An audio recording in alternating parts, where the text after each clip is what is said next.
ढाका आतंकी हमले को लेकर जैसे जैसे जांच आगे बढ़ रही है वैसे वैसे चौंकाने वाले खुलासे सामने आ रहे हैं।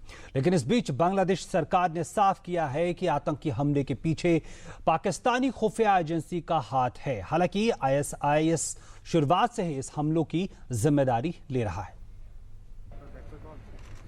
बांग्लादेश की प्रधानमंत्री शेख हसीना शुक्रवार रात को ढाका में हुए आतंकी हमले में अपनी जान गंवाने वाले लोगों को श्रद्धांजलि देती हुई। इस हमले में 22 लोगों की हत्या कर दी गई थी। वहीं जांच की कार्रवाई को आगे बढ़ाते हुए पुलिस ने नए खुलासे किए हैं। बांग्लादेश पुलिस ने ढाका में कैफे पर हमला करने वाले हमलावरों में से 5 के नाम जारी किए हैं। हमलावरों के नाम आकाश, विकास, डॉन, बंधोन और रिपोन बताए गए हैं। इसके पहले इस्लामिक स्टेट ने कथित हमलावरों की तस्वीरें जारी की थीं, जिसमें वो आईएस के झंडे के सामने नजर आ रहे थे। पुलिस के अनुसार हमलावर ढाका के संपन्न परिवारों से ताल्लुक रखते हैं और ये सभी ढाका के प्रतिष्ठित स्कूलों में पढ़ चुके हैं।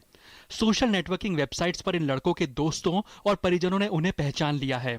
हमलावरों में से 3 की उम्र 22 साल से कम की थी और वो 6 महीने से लापता थी। बताया जा रहा है कि हमलावरों में से देश की आवामी लीग के नेता का बेटा भी शामिल है। इस हमले की जिम्मेदारी तथाकथित इस्लामिक स्टेट समूह ने ली थी, लेकिन सरकार ने संगठन के दावे को खारिज और हमले के पीछे पाकिस्तानी खुफिया एजेंसी आईएसआई का हाथ बताया है। IS is a slogan. There is no existence of IS. This homegrown terrorist wants to contact with IS. This is the main thing.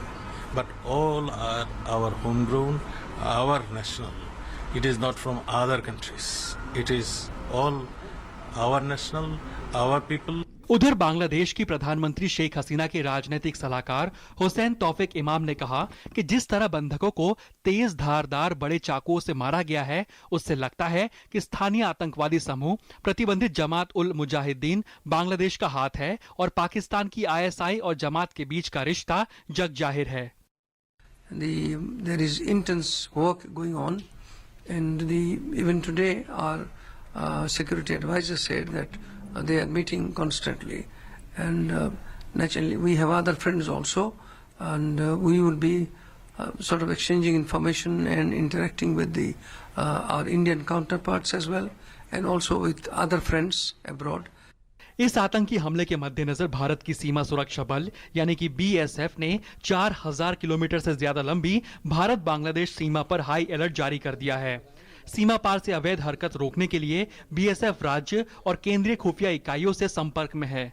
और किसी भी अप्रिय घटना नहीं होने देने के लिए हम सभी जो सीमा प्रहरी हैं वो अपने डोमिनेशन प्लान के हिसाब से ड्यूटी कर रहे हैं। उसमें चाहे वो फेंस्ड बॉर्डर है या अनफेंस्ड बॉर्डर है, उस पर पूरे हमारे जो सीमा प्रहरी हैं वो मुस्तैद है। अनफेंस्ड बॉर्डर पे हमारा जो एरिया है उसके अंदर हम जो स्पीड बोट है जो हमें दी गई हैं, और इसके अलावा कंट्रीमेट बोट जो है, जब अगर वाटर लेवल कम हो जाता है तो हम उनका यूज करते हैं। हालांकि खबरें ये आई हैं कि भारतीय खुफिया एजेंसियों ने बांग्लादेश की एजेंसियों को इस तरह के हमलों को लेकर चेतावनी दी थी, लेकिन ये संकेत ढाका के हमले को रोक नहीं पाए।